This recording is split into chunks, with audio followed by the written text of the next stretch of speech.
នាងខាងខាន់ក្តីស្នេហ៍មួយនេះយើងខំត្រដោស្មងសបាយត្រូវបងវាយចិត្តយើងទាំងពីរឲ្យឃ្លាតជីវិតគ្មានទីណាអាចជួបជុំ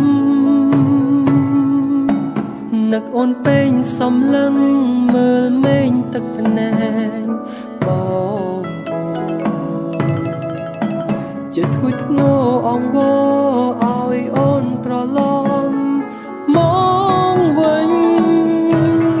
អូនមិនអាចឃ្លានពីបងវិលមកក្បែរមនុស្សដែលអូនស្រឡាញ់ក្នុងចិត្តតន់តែងអូនសំឡាញ់វិលវិញបានទេនួនអបងអើយអូនឃ្លាតឆ្ងាយហើយគ្មានសង្ឃឹមឡើយបានជួបត្រាយត្រាយដងទីបេះដូងមួយនេះដូចបែកជាពីរគ្រប់វិញនាទីនឹងដល់នារីនាង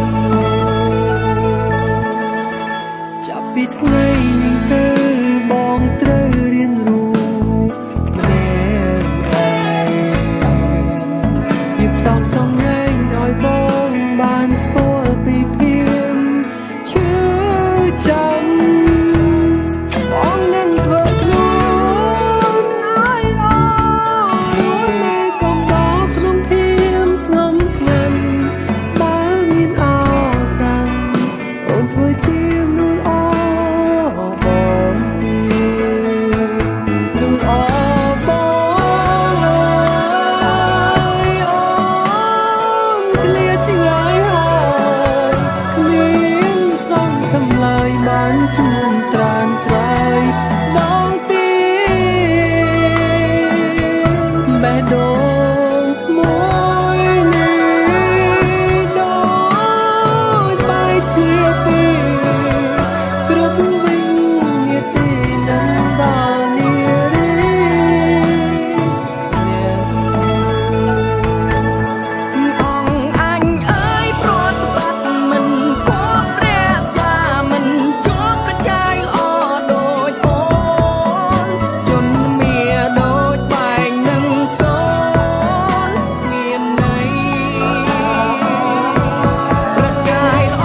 អើយកុំព្រារែកណៃត្រឡប់ក្រោយមកឲ្យតម្លៃនាងចង់សន្តាប់សវណ្ណនៃបវរព្រះអង្គអើយកុំព្រះខនសែងកុំមើលអង្គឯងគ្មានភាពស្មងសទូលបងគុំសាសំល្អអង្គចាកាយគុំនេគួរធ្វើរាជកិច្ចគុំចង់មកល្បិញក្ដេចត្រួយស្នេ